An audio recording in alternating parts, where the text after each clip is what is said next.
নমস্কার বন্ধুরা, বাংলার বাড়ি প্রকল্পে এবার বেশ কিছু নির্দেশিকা আবারও জারি হলো।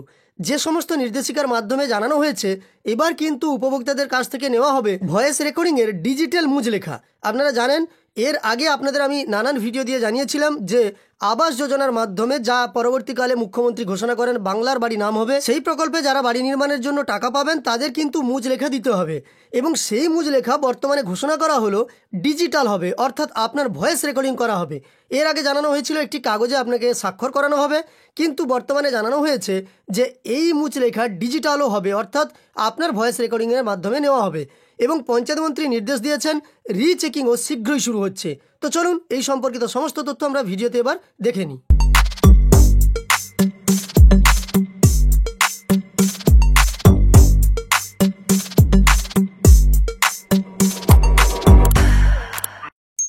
তো দেখুন, এই নিয়ে একটি প্রতিবেদন প্রকাশিত হয়েছে যেখানে জানানো হয়েছে বাংলার বাড়ি প্রকল্পে ভয়েস রেকর্ড করে হবে ডিজিটাল মুচলেখা।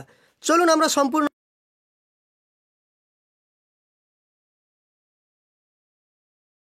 আর এই মুচলেখা গ্রহণের কাজ হবে আঞ্চলিক ভাষাতেই। গোটা রাজ্যে পাইলট প্রজেক্ট হিসাবে বেছে নেওয়া হয়েছে জলপাইগুড়িকে। কাজ শুরু হচ্ছে চলতি মাসের শেষ থেকেই। বাংলা, ইংরেজি, হিন্দির পাশাপাশি নেপালি ভাষাতেও সেলফ ডিক্লারেশন বা মুচলেখা দিতে পারবেন আবাসের উপভোক্তারা। এর জন্য তৈরি করা হয়েছে নির্দিষ্ট একটি পোর্টাল ও অ্যাপ। যারা স্মার্টফোনে সরগড় নন কিংবা যাদের ফোনে ইন্টারনেট সংযোগ নেই তাদের যাতে মুচলেখা দিতে কোনো অসুবিধা না হয় সেজন্য প্রশাসনের তরফে প্রতিটি গ্রাম পঞ্চায়েতে ক্যাম্প করে আবাসের উপভোক্তাদের কাছ থেকে ওই ডিজিটাল মুচলেখা গ্রহণের কাজ হবে। 27 অথবা 28 নভেম্বর থেকে ওই কাজ শুরু করে দেওয়া হবে বলে জানানো হয়েছে জলপাইগুড়ি জেলা প্রশাসনের তরফে। অর্থাৎ বুঝতে পারলেন, 27 অথবা 28 নভেম্বর থেকে, মানে আজ অথবা আগামীকাল থেকে এই প্রক্রিয়া শুরু হয়ে যাচ্ছে জলপাইগুড়ি জেলা প্রশাসনের পক্ষ থেকে, সে কথা জানানো হয়েছে। সোমবার জেলা শাসক শামা পারভিন বলেন, আবাসের ডিজিটাল সেলফ ডিক্লারেশনের কাজ পাইলট হিসাবে আমাদের জেলা থেকে শুরু হচ্ছে। উপভোক্তারা আঞ্চলিক ভাষাতেই সেলফ ডিক্লারেশন দিতে পারবেন। অতিরিক্ত জেলাশাসক রৌনক অগরওয়াল তিনি বলেন, 4টি ভাষা থাকছে। আমরা পঞ্চায়েত স্তরে ক্যাম্প করে ওই ডিক্লারেশন নেওয়ার কাজ করব। বাংলার বাড়ি প্রকল্পে যাতে কোনো রকম অভিযোগ না ওঠে সে ব্যাপারে নিশ্চিত হতেই এই ডিজিটাল মুচলেখা নিতে চাইছে রাজ্য প্রশাসন। সূত্রে খবর, এমন হতে পারে কেউ যোগ্য নন অথচ তার নাম কোনোভাবে আবাসের তালিকায় উঠে গিয়েছে। পরে সেই ব্যক্তি দাবি করলেন তিনি আবেদন করেননি কিংবা জানেনই না কিভাবে তার নাম উঠল। তেমনটা যাতে না হয় সে কারণে আবাসের উপভোক্তাদের কাছ থেকে সেলফ ডিক্লারেশন নেওয়া হবে। অর্থাৎ আবাস নিয়ে যে অনিয়ম উঠেছিল বা এখনও একটু আধটু আমরা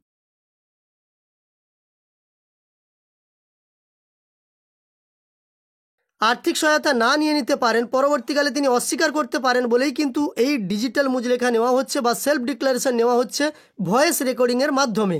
এছাড়া এই মুচলেখা নেওয়ার আরও একটি কারণ, উপভোক্তাকে দিয়েই তার ব্যাঙ্ক অ্যাকাউন্ট নম্বর যাচাই এবং আবাসের ঘর পেতে যে কাউকে টাকা দিতে হয়নি তাতে নিজেই সম্মতি তিনি জানাবেন। যদি সেই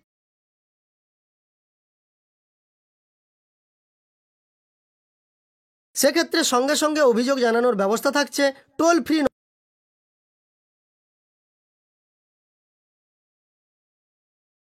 সেক্ষেত্রে 4টির মধ্যে তিনি যে ভাষায় স্বচ্ছন্দ সেই ভাষাতেই শুনতে পাবেন।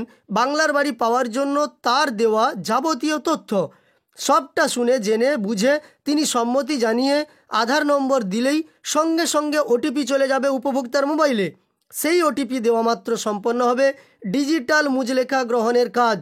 যদি কারো আধারের সঙ্গে মোবাইল লিংক না করা থাকে তাদের জন্য বায়োমেট্রিক ব্যবস্থাও থাকবে, অর্থাৎ যাদের আধারের সঙ্গে মোবাইল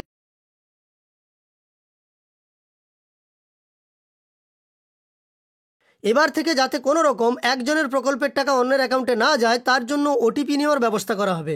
আর এক্ষেত্রে বুঝতে পারলেন, ডিজিটাল মুচলেখা বা আপনাদের কাছ থেকে সেলফ ডিক্লারেশন নেওয়া হবে, তার সঙ্গে সঙ্গে ওটিপি দিয়ে ভেরিফাই করে দেওয়া হবে যে এই ব্যক্তি নিজে থেকেই সব কিছু কথা বললেন, নিজে থেকে তার টাকা পাওয়ার ব্যাপারে বা তার অ্যাকাউন্ট তথ্য যাচাইয়ের ব্যাপারে, এবং তিনি যে আবাস প্রকল্পের একজন উপভোক্তা হিসেবে নিজে নাম লিখিয়েছেন সেই সম্পর্কেও তিনি কিন্তু ডিক্লারেশন দিয়ে দিলেন। এই ব্যবস্থা নেওয়া